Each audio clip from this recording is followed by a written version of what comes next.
In this video, we're going to look at the no relinkable media option that is part of the XML export feature in LumaFusion. So in this project, I want to send this project to Final Cut Pro X. I tap on Export and then XML Project Package, and I'm going to use Other App AirDrop. And we can see in here that we've actually got three options for how we can send this XML project to Final Cut. And the first two options, full media and trimmed media, will send media with that file. The full media would obviously be the entire clip, and we can see here that all the clips together will be 1.74 gigabytes. If I choose the trimmed media, that file size comes down quite a bit to 910 megabytes. But if I choose the no relinkable media, it drops drastically. It's now 4 kilobytes because it will be sending a file that has no media. And the assumption is that I will be relinking the XML file with the original media in Final Cut Pro X. If the XML export has any potential issues or conflicts, it will let me know in the information panel. Here you can see that it tells me I have some clips with frame rates that are different to the timeline frame rate. In fact, I have a mixture of 23.98 and 24 FPS clips on my timeline. The next thing I'll talk about is what constitutes relinkable media for LumaFusion. LumaFusion considers pretty much all media as relinkable, provided that it's been imported into LumaFusion in the correct way. There is some stuff in here which we would consider to be not relinkable, and I'll show you what those are very quickly. The first being anything inside the photos libraries, and then anything inside the Storyblocks libraries. So when we choose the no relinkable media option for exporting our XML file, it will actually send anything from Storyblocks with that file or anything from the Photos app with that file as well, because we assume that we can't relink it somewhere else externally. So let's take a look at the correct ways of importing media into LumaFusion to ensure that things will be relinkable. The first method for importing your media correctly is just to use the import media dialog. In this case, I'm going to choose the Dropbox folder because I have some media in Dropbox. And it's in this folder here called Walking in the Park. And I'm just going to select this media and import it. And so the media is now in my Dropbox folder. And I've already made a project earlier, so I'm going to just tap on the project to open it. And then I'm going to select all my shots and just drag them in. Now at this point, I can just start editing, so I'm going to do that very quickly. So we can see that I've now created a little edit. It's just a few clips that I put on here and created some transitions between them. And now I'm going to export to XML. And we can see here that full media gives me 126 megabytes. Trimmed media is 46 megabytes. And no relinkable media is 18 kilobytes. And we're just going to export it to the Mac.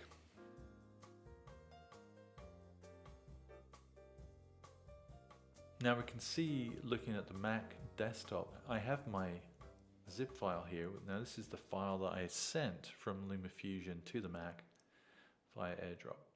And we are going to open this in a short while. But first of all, we want to make sure that we have this correct setup to be able to automatically relink to Dropbox. And the first thing that we want to ensure is that you've got Dropbox downloaded on your desktop. We already have it here, and we can see that in the Finder window. If I click on where it says Dropbox right here, this is the folder that contains my media. So now that we're set up, all I have to do is double click on my zip file, and then double click on the folder that shows up. And here is my FCP XML file. There's also a PNG file. We have to have at least two files in the XML zip to allow it to properly extract into a folder. So we just use this PNG file to make it work correctly. I'm going to double click on that. I'll create a new library. Let's just call this one Dropbox.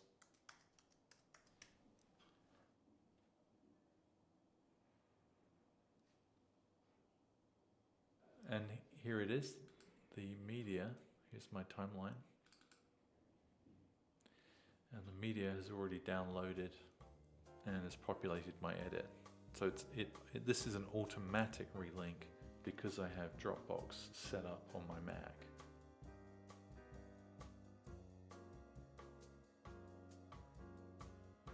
So the second method of importing media correctly to ensure that it's going to be relinkable is to use the Files library and the Add Link to Folder. So what I'm going to do here is actually create a link to a folder that is on a connected SSD drive, and the folder is this one here called A Few Random Video Clips. And now that I'm linked to that folder, I'm just going to create an edit on my timeline. So now I've finished my rather simple edit, just a few clips on the timeline in this case. And again, I'm just going to export to Final Cut Pro X using the XML export dialog. So let's just send that to the Mac.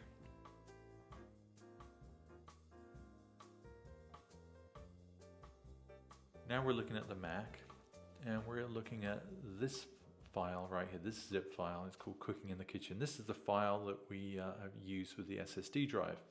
So I'm just going to plug the SSD drive into the Mac. Now we can see that the SSD drive is connected to the Mac, which means that when I open up the XML file, the file will automatically relink to the media on the SSD drive. And just a reminder, here is our PNG file. We need this to make the unzipping work correctly.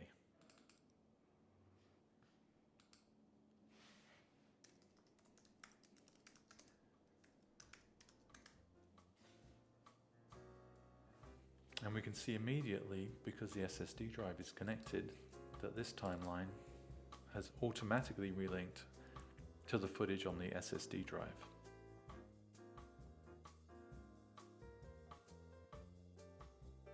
So the two methods that we've shown you so far allow for automatically relinking. So there may be some instances where the automatic relinking isn't going to work for you. And so you're going to have to manually relink to the source media. And I'm going to show you that here. So I've created an edit, again on my timeline in LumaFusion. This media has been imported correctly from a WD drive in this case. When I go to export it as an XML file, we can see that we have our three options available: full, trimmed, and no relinkable. Again, I'm using clips that have a mixture of frame rates, so the information panel is just letting me know. Now I'm going to send this XML export as no relinkable media, but I'm going to assume that I don't have the WD drive anymore. I just happen to have that media on my Mac somewhere sitting in a folder. Here we have the zip file that I just sent from LumaFusion. If I double click on it, it opens it. Double click on the folder, and here's my FCP XML file and the PNG file that I mentioned earlier in this video. And I'm just going to go ahead and double click on this. I'll create a new library.